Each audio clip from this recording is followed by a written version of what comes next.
So with the recent trailer for the Pacific Rim Uprising movie, many people were interested in the Kaiju-Jaeger hybrids that were showcased, or I'll just say cyborg kaiju to keep it simple.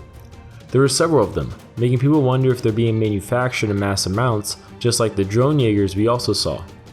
In this editorial, we thought we would explore the purpose and the background of the cyborg kaiju, just because that really hasn't been shown a lot of. So the director of the first movie, Guillermo del Toro, expressed interest in introducing cyborg kaijus in the second movie after the release of the first movie during his press junkets and things like that. And it honestly makes total sense that they set up for it. A big problem that the Pan-Pacific Defense Corps faced in the first movie was their lack of offense due to the lock and key nature of the breach.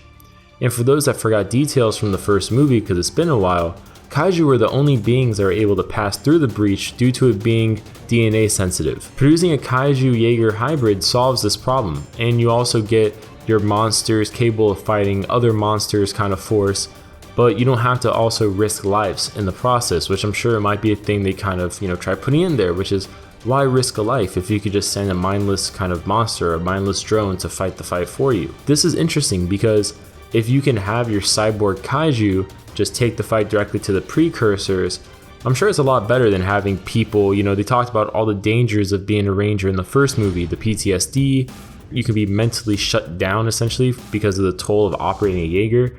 I mean, there's a lot of negatives to it. You can get cancer from it if you are in if you're in an analog system.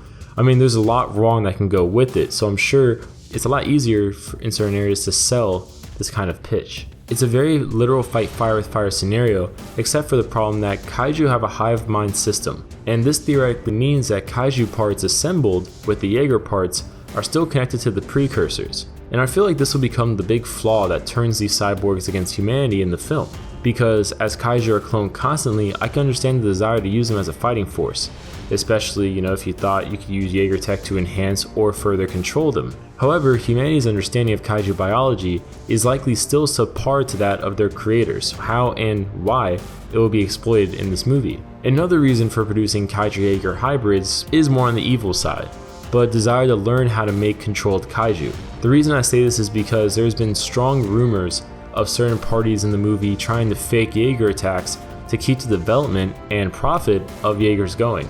This would be an interesting development, as in the first movie we saw just how important kaiju are in certain areas of the world to economies, especially in the black market. So I would be interested in seeing actually both of these fit into the movie if it could be done correctly. But comment below your guys' thoughts. What do you guys think is going to happen in the movie? What do you think the purpose of these cyborg kaijus are?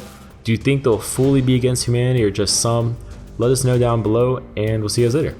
Thanks for checking out our content. Check out our Facebook and Twitter for our latest updates, and our website for the latest news articles and editorials. Also, feel free to donate to our Patreon if you'd like to see our current content get better. Thanks for watching. We hope you guys have a great day.